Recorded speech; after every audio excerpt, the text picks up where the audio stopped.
আজকে তোমাদের জন্য আমার আপন ছেলে আমাকে যেভাবে করলো সেই গল্প নিয়ে। আর আমার জীবনের সত্য এই গল্পটি যদি একবার দেখা শুরু করো তাহলে চোখ সরাতে পারবে না। তোমাদের শরীর গরম হয়ে উঠবে, রাতের ঘুম উধাও হয়ে যাবে, মেশিন দিয়ে পানি পড়তে শুরু করবে, শরীরের লোম দাঁড়িয়ে যাবে। তাই এখনই কানে হেডফোন লাগিয়ে নাও, হাতের পাশে এক গ্লাস ঠান্ডা পানি আর টিস্যু রাখাই ভালো। আর যদি গল্পটি ভালো লাগে তাহলে অবশ্যই ভিডিওতে একটা লাইক দিও আর আমার এই চ্যানেলটি সাবস্ক্রাইব করে রাখো পরবর্তী মজাদার গল্পগুলো সবার আগে পেতে। আমি সুমি, আমার বয়স এখন ৩৮ বছর। আমি আমার ছেলে রাজুকে নিয়ে এই গ্রামে থাকি। আমাদের বাড়িতে আছে দাদা দাদি, আর আমি নিজে আমার ছেলেকে মানুষ করছি। কারণ আমার স্বামী আবির ঢাকায় থাকে সরকারি চাকরির জন্য। ওকে প্রতি রাতে মিস করি, তাই আবির প্রায় ভিডিও কলে আমাকে দেখে নেয়। কখনো বলে তুমি এখন কি পড়েছ, কখনো বলে একটু দেখাও তো। আমি কিছু না বলেই ক্যামেরার সামনে আস্তে আস্তে শরীর দেখাতে শুরু করি। প্রথমে পা, তারপর ধীরে ধীরে হাঁটু, এরপর শাড়ি ছড়িয়ে পেট, তারপর বুক। সব কিছু দেখে আবির হাত দিয়ে নিজের কাজ করে। ওর চোখ মুখে দেখা যায় আগুন। আমি জানি ওকে এসব না দেখালে ও ঠিকমতো থাকতে পারে না। আমার শরীরের প্রতিটা অংশ দেখে আবির বলে তোমাকে চুমু দিতে ইচ্ছে করছে। আমি ঠোঁট এগিয়ে ক্যামেরায় রাখি, যেন ওর ঠোঁটে চুমু দিচ্ছি। এসব করতে করতে ও নিজেকে শান্ত করে, আর আমিও একটা অন্যরকম অনুভব পাই। শরীরটা হালকা হয়ে যায়, আমার ভেতরটা কেমন করে ওঠে। সেদিন বিকেল থেকে মেঘ করেছিল, সন্ধ্যায় ঝড় শুরু হলো। বিদ্যুৎ এসে আবার চলে যাচ্ছে। বাইরে অন্ধকার, চারপাশে গাছের শব্দ, জানালার কাচ কেঁপে উঠছে। আমি একা ঘরে থাকতে পারছিলাম না। তখন রাজুকে ডেকে বললি, তুই আমার সাথে থাকবি, আমি একা ঘুমাতে পারছি না। রাজু এসে আমার পাশে শুয়ে পড়ল। আমি তার মাথায় হাত বুলিয়ে দিলাম। তখনই আবার আবিরের ভিডিও কল আসে। ও বলে, কি রে এত চুপচাপ? আমি বলি, বাইরে ঝড় হচ্ছে, রাজুকে আমার কাছে রেখেছি, তাই এখন একটু সাবধানে কথা বলতে হবে। তখন আবির বলে, তবু একটু দেখাও তো, তুমি জানো না তোমাকে না দেখলে আমার ঘুম হয় না। আমি তখন পর্দা টানিয়ে দিলাম, যেন রাজু দেখতে না পারে।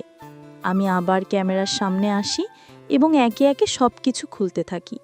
আবিরকে দেখানোর জন্য আবির তখন হাসছে, মুখে বলছে, একদম আগের মতোই সুন্দর আছো তুমি। আমি জানি ও এখন হাত দিয়ে নিজের কাজ করছে। আমি ক্যামেরার দিকে ঝুঁকে পড়ি, শরীরের নরম জায়গাগুলো দেখাতে থাকি। নিজের গাল, বুকে আঙুল ঘোরাই, ঠোঁট ছুঁয়ে ক্যামেরায় চুমো দেই। আর তখনই আমার অজান্তে জানালার ফাঁক দিয়ে রাজু সব দেখছে। চোখ বড় বড় করে তাকিয়ে আছে। নিজের মাকে আর তার মায়ের খালাতো ভাইকে ওই অবস্থায় দেখে তার মুখে একটা অদ্ভুত অভিব্যক্ত। সেই রাতের ঘটনাটা আমি ভুলতে পারিনি। রাজুর চোখে আমি যেটা দেখেছিলাম সেটা শুধু বিস্ময় না, তার ভেতরে যেন একটা গভীর কৌতূহল ছিল। আমি বুঝতে পারছিলাম আমার ছেলেটার ভেতরে কিছু একটা বদলাচ্ছে। পরদিন সকালেও ও একদম চুপচাপ ছিল, না হাসছিল না রেগে যাচ্ছিল। শুধু মাঝে মাঝে আমাকে এমন ভাবে দেখছিল যেন ও নতুন করে চিনতে চায়। আমার বুক কেঁপে উঠছিল। আমি ভাবছিলাম ও কি সব বুঝে গেছে, নাকি শুধু কিছুটা দেখে আর নিজের মতো কল্পনা করেছে। বিকেলের দিকে আমি যখন শোবার ঘরে শুয়েছিলাম, তখন রাজু আস্তে আস্তে ঘরে ঢুকল। হাতের মধ্যে আমার ফোন। বলে, মা, এই ফোনটা চার্জে দেই। আমি হালকা মাথা নেড়ে বললাম, হ্যাঁ দে। ও ফোন চার্জে দিয়ে আমার পাশে বসে আমার দিকে তাকিয়ে বলে, মা, তুমি কেন ওইভাবে বাবাকে দেখাচ্ছিলে? আমি চুপ করে থাকলাম, কিছু বলিনি। ও আবার বলে, তুমি কি এসব সব সময় করো? ও কি রোজ ভিডিও করে এসব দেখে? আমি একটু রাগ দেখিয়ে বললাম, এসব বড়দের ব্যাপার, তুই এসব নিয়ে এখন ভাবিস না। ও বলে, কিন্তু আমি তো সব দেখেছি। তুমি কিভাবে ক্যামেরায় বড়ি দেখাচ্ছিলে, তুমি কিভাবে ঠোঁট দিয়ে চুমু দিচ্ছিলে। আমার সারা শরীর কেঁপে উঠল। তখনই দরজায় টকটক শব্দ। আমি মনে মনে বললাম, বাঁচা গেল। দরজা খুলে দেখি রাজেশ।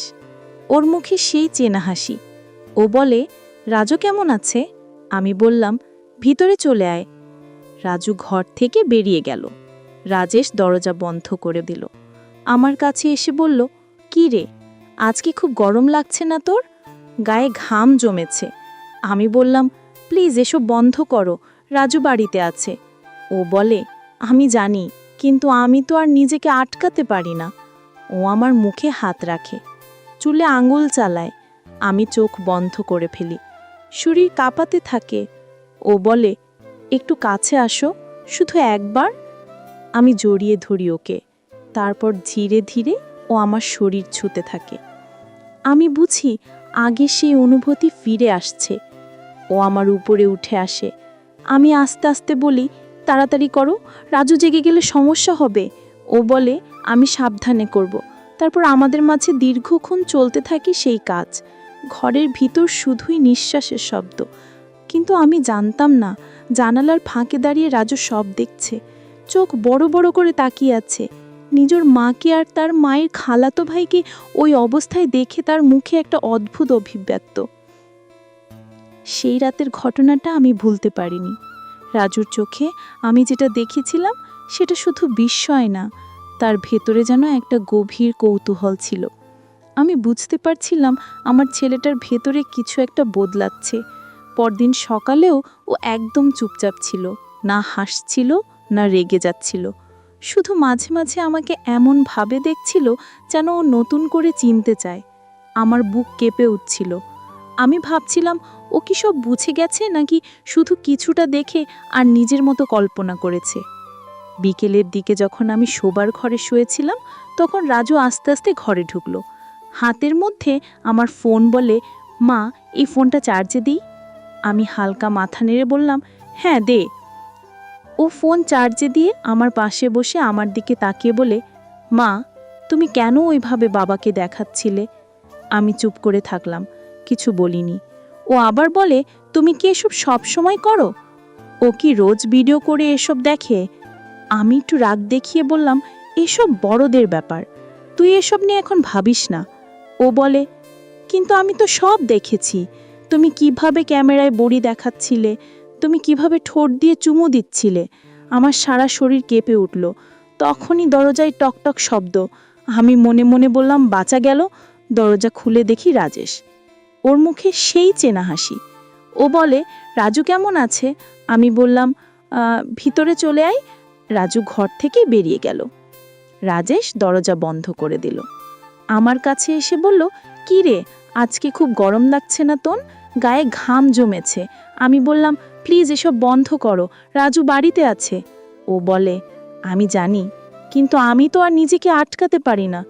ও আমার মুখে হাত রাখে, চুলে আঙুল চালায়। আমি চোখ বন্ধ করে ফেলি। ওর ঠোঁট আমার ঘাড়ে এসে পড়ে। আমার বুকের উপর হাত, পেটের নিচে ওর আঙুলের স্পর্শ। আমি ঘরে তাকিয়ে দেখি জানালার পর্দা টানা, তবু মনে হচ্ছিল কেউ দেখছে। ও আমার শাড়ির পাট সরিয়ে দিল, ব্লাউজের হুক খুলতে শুরু করলো। আমি ফিসফিস করে বললাম, তাড়াতাড়ি করো, রাজু কখন কোথা থেকে চলে আসে জানি না। ও বলে, আমি সাবধানে করব, তুমি শুধু আগের মতো জড়িয়ে ধরো। আমি ওকে জড়িয়ে ধরি। ও আমার বুকের মাঝখানে ঠোঁট রাখে। আমি কেঁপে উঠি। ও আস্তে আস্তে নিচে নেমে যায়, আমার পেটের উপর ঠোঁট, সায়া খুলে ফেলে। আমি বলি, প্লিজ একটু তাড়াতাড়ি। ও তখন আমার ওপরে উঠে আসে, আমার ঠোঁটে চুমু দেয়, আমার গলায় নিঃশ্বাস ফেলে। তখনই আমি দরজার ফাঁক দিয়ে একটা ছায়া দেখি। আমি চমকে উঠি। রাজু দাঁড়িয়ে ছিল, চোখ বড় বড় করে আমাদের দেখছে। আমার গলা শুকিয়ে যায়। রাজু কোনো কথা না বলে চলে যায়। রাজেশ বলে, আরে কি হলো? আমি বলি, রাজু দেখলো আমাদের। ও বলে, তুই চিন্তা করিস না, ছেলে পেলে এসব দেখলে একটু মুগ্ধ হয়। আমি চুপ করে থাকি, মনের ভিতর অস্বস্তি বাড়তে থাকে।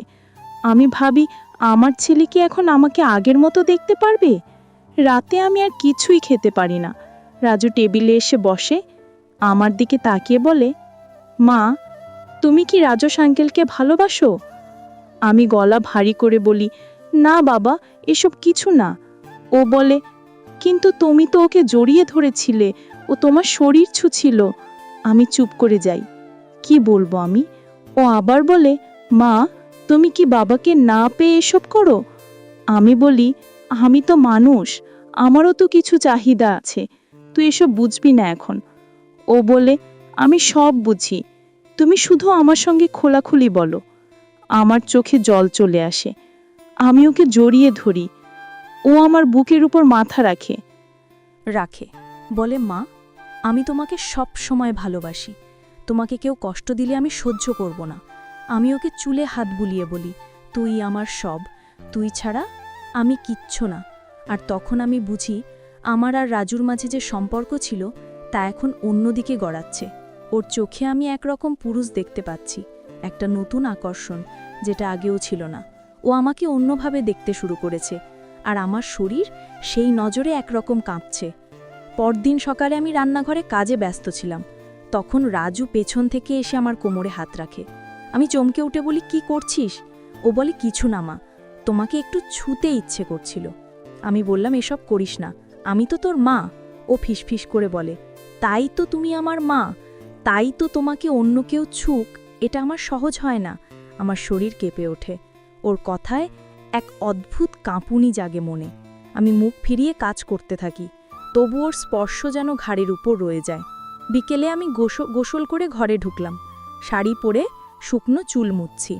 হঠাৎ রাজু এসে ঘরের দরজা টেনে বন্ধ করে। আমি চমকে বলি, কি ব্যাপার? ও কাছে এসে বলে, মা, তোমাকে আজ অনেক সুন্দর লাগছে, তোমার শরীর দেখে আমি শান্ত থাকতে পারছি না। আমি ওর দিকে তাকিয়ে কিছু বলতে যাই, ও বলে, শুধু একটু তোমার মুখে ঠোঁট রাখবো, একটিবার।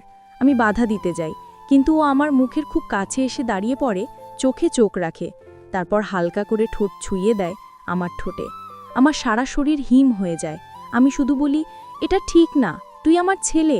ও বলে, আমি জানি মা, তবু আমি আর পারছি না। তুমি যখন বাবাকে দেখাও, রাজেশ আঙ্কেলের সঙ্গে যা করো, সব দেখেছি। তোমার শরীর আমার দেখা ছাড়া থাকবে না। আমি হতবাক, চোখে জল চলে আসে। তবুও ঠোঁটে আমি কেমন এক আলাদা উত্তাপ পাই, যা অনেক দিনের অভাবে জমেছিল।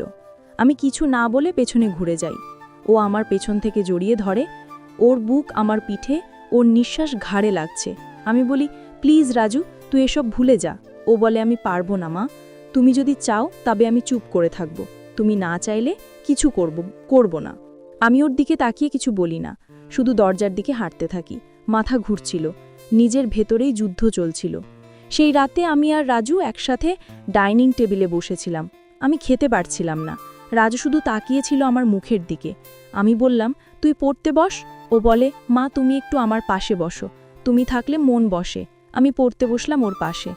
ও হঠাৎ হাত ধরে বসে বলে, মা, তুমি জানো না আমি তোমাকে কতটা ভালোবাসি, তুমি শুধু আমার। আমি ওর চোখে দেখি একটা রোদ্দুর আর অন্ধকার মিশে আছে, একটা পুরুষ হয়ে উঠছে ও। আমি বলি, রাজু, এসব বন্ধ কর, তুই আমার ছেলে।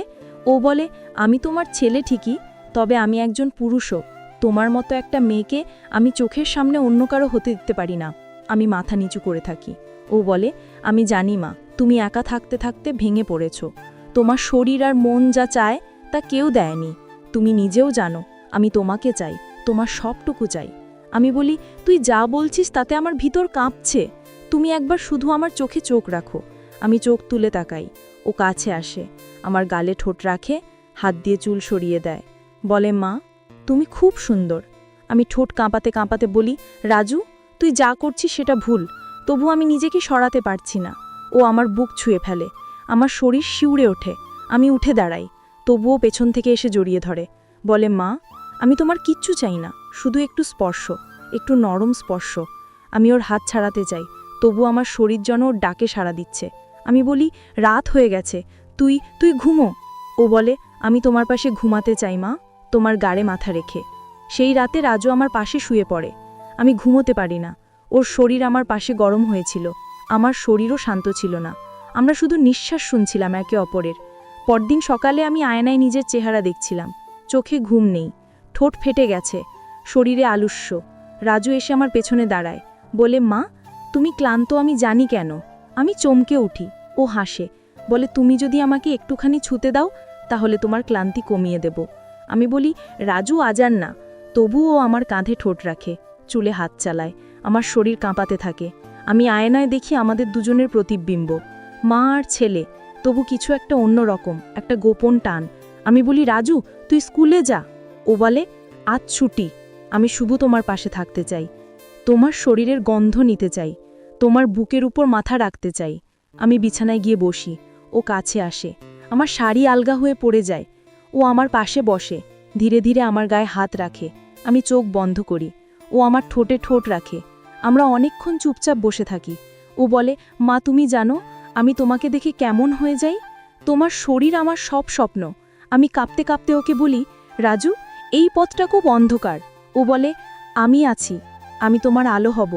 আমি ওর বুকে মাথা রাখি, ও আমাকে শক্ত করে জড়িয়ে ধরে। আর তখন আমাদের ভিতর কিছু একটা ভেঙে পড়ে, কিন্তু তার ভিতরেও ছিল অন্যরকম শান্তি। সেই দিন দুপুরে আমি ঘরে একা বসেছিলাম, রাজু বাইরের উঠানে খেলছিল। হঠাৎ ঘরে এসে বলল, মা আমি একটু তোমার পাশে বসবো, তোমার গন্ধ খুব ভালো লাগে। আমি হেসে বললাম, এসো।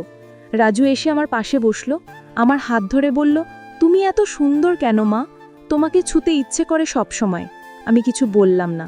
ও আমার কাঁধে মাথা রাখলো, তারপর মুখ তুলে আমার গালে হালকা চুমু দিল। আমি কেঁপে উঠলাম, বললাম, এসব করা ঠিক না। ও বলল, আমি জানি। বন্ধুরা, আপনারা অবশ্যই এই চ্যানেলটি সাবস্ক্রাইব করে পাশে থাকা অল নোটিফিকেশন অন করে রাখবেন।